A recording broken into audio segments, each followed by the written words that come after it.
Sir TSPSC paper leakage అంటే తెలంగాణ రాష్ట్రాన్ని ఒక ఊపేసింది. అంటే చాలామంది నిరుద్యోగులు ఎంతో ఆశగా చూసిన ఇది పేపర్ లీకేజీలు కావడం వల్ల వాళ్ళు మళ్ళీ ఒక శూన్యంలోకి వెళ్ళిపోయిన పరిస్థితి.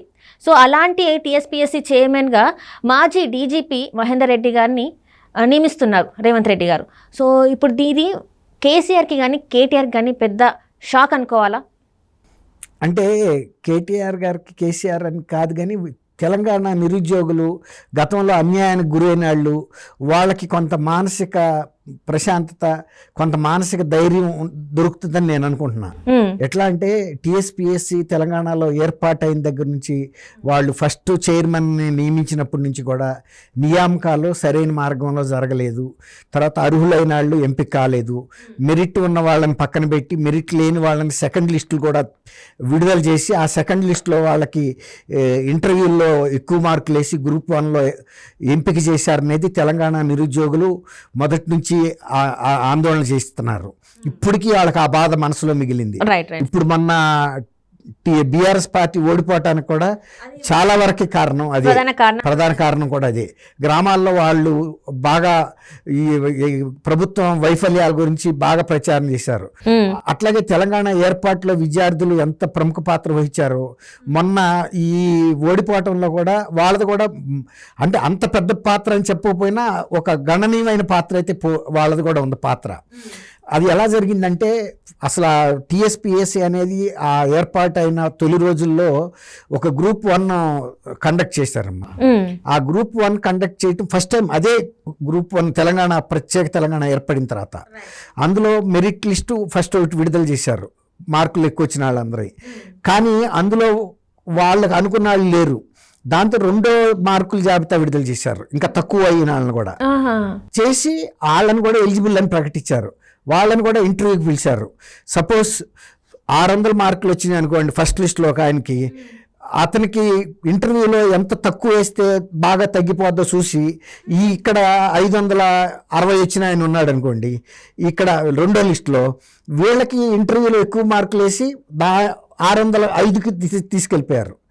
అతన్ని 10 మార్కులు 5 మార్కులు మినిమం వేశారు, ఇక్కడ ఎక్కువ వేశారు ఈ లిస్టులో వాళ్ళని. ఆ రకంగా వీళ్ళకి కావాల్సిన అభ్యర్థుల్ని ఎంపిక చేసుకోవడానికి వాళ్ళకి ఇంటర్వ్యూలో ఉన్న మార్కుల్ని వీళ్ళకి ఎక్కువ వేశారు. కావాలంటే ఇప్పుడు మహేందర్ రెడ్డి గారు లాంటి వ్యక్తి కనుక, మంచి వ్యక్తి, రేపు చైర్మన్గా అయిన తర్వాత ఫస్ట్ గ్రూప్ 1 పేపర్లు కనుక తెప్పించుకుని చూస్తే ఫస్ట్ లిస్టులో ఎవరికి ఎంత మార్కులు వచ్చినాయి, మెయిన్స్లో ఇంటర్వ్యూలో వీళ్ళు ఎంత కోసేశారు. అసలు అంత కోసేయడానికి ఏమి ఉండదు అక్కడ సబ్జెక్టు.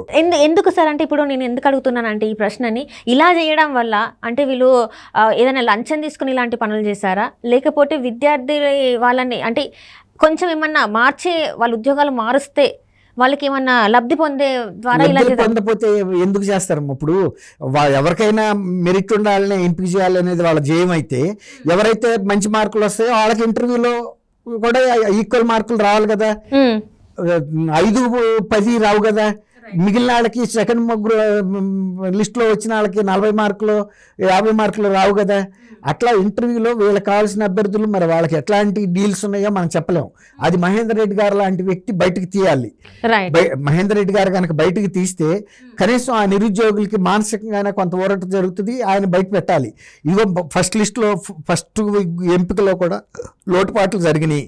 బాగా మెరిట్ ఉండి మెయిన్స్లో వచ్చిన వాళ్ళు ఈ ఇంటర్వ్యూలో ఎవరైతే బోర్డు మెంబర్స్ ఉంటారో వాళ్ళు తగ్గించేశారు. ఎట్లా తగ్గించారు అనేది వాళ్ళు ఎంపిక కాకుండా అంత స్థాయికి తగ్గించారు. అంటే వాళ్ళ దగ్గర ఆ మార్క్స్ ఉంటాయి, వాళ్ళకి ముందు ఆ మార్కులకి తగ్గట్టుగా తగ్గించేశారు. అట్లాగే వీళ్ళకి ఎన్ని మార్కులు వేస్తే ఎంపిక అవుతారో తెలుసు. మ్యానిపులేషన్ అనేది ఫస్ట్ గ్రూప్ 1లోనే జరిగింది. బీఆర్ఎస్ పతనానికి అక్కడే పునాది పడింది. ఎన్నో ఆత్మహత్యలు కూడా జరిగినాయి సార్. ఎందుకంటే నేను ఎందుకు చెప్తున్నానంటే అశోక్ నగర్ లో ఒక అమ్మాయి, ప్రవళిక అని వరంగల్కి చెందిన ఒక అమ్మాయి ఆత్మహత్య చేసుకుంది. ఎందుకు చేసుకుంది అంటే తన లెటర్లో రాసింది, ఇట్లా పేపర్ డిఎస్సి పేపర్ చేయలేదు, ఆ ఎగ్జామ్స్ వాయిదా పడినాయి, నేను వాళ్ళ నాన్నకి రాసిన లేఖ ఏంటంటే నన్ను క్షమించండి, ఇట్లా అయిపోయింది, ఇంకా నేను ఏ ఉద్యోగంకి అర్హురాలని కాదన్నట్టుగా. సో ఇట్లాంటివి జరిగినప్పుడు ఎందుకు ప్రభుత్వం వెంటనే అప్పుడు ఆ టైంలోనే ఎందుకు చర్యలు తీసుకుంది? నేను చెప్పే కదమ్మా, ఆ రోజే బీఆర్ఎస్ ప్రభుత్వానికి పతనానికి పునాది పడిందని. ఇప్పుడు ఆ రోజునంటే మరి అప్పుడు ఎవరికైతే ఆ బాధ్యతలు అప్పచెప్పారో మళ్ళీ కూడా ప్రభుత్వం కూడా ఎవరినన్నా క్రాస్ చెక్ చేయాలి కదా, ఈ ఎంపికలు కరెక్ట్గా జరిగినాయని. మీరు అన్నట్టు డబ్బులతో మార్పు జరిగిందా, లేకపోతే ప్రభుత్వంలో ఉన్న పెద్ద నాయకులకి బంధువులు వేశారా అనేది ఇప్పుడు మహేందర్ రెడ్డి గారు లాంటి ఒక పోలీస్ ఆఫీసర్ కూడా, కాబట్టి ఆయన నిజాయితీ గల పోలీస్ ఆఫీసర్ ఆయన, అదైతే ఉంది. మీరు అన్నట్టు కేసీఆర్ గారికి కేటీఆర్కి ఏమన్నా దెబ్బ తగులుతుందా అంటే వాళ్ళ ప్రభుత్వంలో జరిగిన ఎంపికల మీద కానీ లేకపోతే నిర్వహణ తీరులో లోపాలు కానీ ఈయన బయట పెట్టదలుచుకుంటే. అప్పుడు ఫస్ట్ గ్రూప్ 1 అనేదే చాలా ప్రధానంగా జరిగిన లోపం, అవి కంటిన్యూ అయ్యి చివరికి పేపర్లో లీక్ అవడం, అమ్ముకోవడం ఇవన్నీ జరిగినాయి. అప్పుడేమో ఉద్యోగాల ఎంపికలోనే వాళ్ళు పనిచేశారు, ఇప్పుడేమో నిర్వహణలో కూడా జరిగినాయి.